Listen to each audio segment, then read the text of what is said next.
Good afternoon, fam, and welcome to LRJs. The NHL trade deadline has come and gone. The Leafs have sold. Just too low. Bobby McMann is out for a second and a fourth. Scott Laughton out for only a third. The failures here start with me.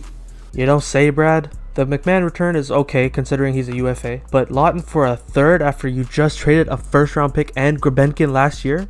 That's crazy. Now the real issue here is why was Laughton only used as a fourth liner? If you're going to trade a first round pick for somebody, you and the coach need to be on the same page about how he's going to be used. Laughton's role on the Leafs was pretty much fourth line center and penalty killing. That's it. And we know he can do a lot more than that. All the best to you, Laughton, man. You're a good player, and I know you're going to do well. Now, another thing with Brad, going back to the Carlo trade. Yeah, revisiting that. Why trade that first round pick knowing Marner is going to leave? Obviously the fans didn't know it, but you knew it. He wasn't negotiating with you. He wasn't accepting any trade to somewhere else because he knew he was going to Vegas. So why trade a first round pick when you know your team might be a lot worse? At least top 10 protect it? Well, at least we got something for McMann and Laughton. As they're pending UFAs, we weren't going to keep them at the end of this season. The Nicolas Roy return does help a bit, but the Avs are so loaded now, that pick next year is not going to be that good. Well, let's get back to the games.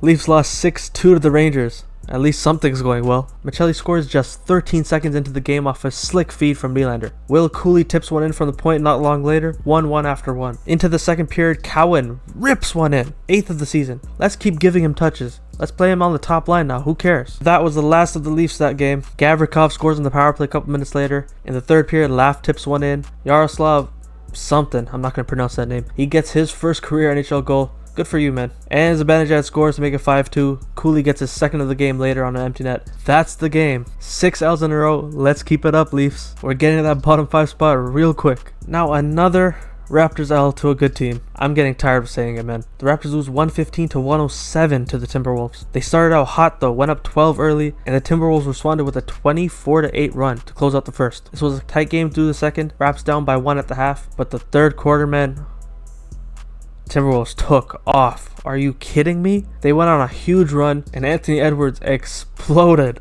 all over RJ Barrett. Ugh. Ant has been my favorite non-Raptor since he dunked all over Yuta Watanabe. The Timberwolves held on after that, and while the final score was only an 8-point game, it never really got close. Ant-Man finished with 22 points, but on 67% shooting. But the Timberwolves defense was crazy that night. Rudy had 3 blocks by himself, and the team had 10 steals on us. Barrett finished with a team-high 25 points, but that dunk's gonna live on, bro. The Raps are that team that if everyone does their job perfectly, they can beat a good team. But we know that barely happens. 4-17 against top 10 teams. The Raptors take on the Mavericks tomorrow and should look to get back into the win column. The Leafs take on the Tampa Bay Lightning tonight and hope to continue that losing streak. Let's keep it going, guys. Now, on to the next one.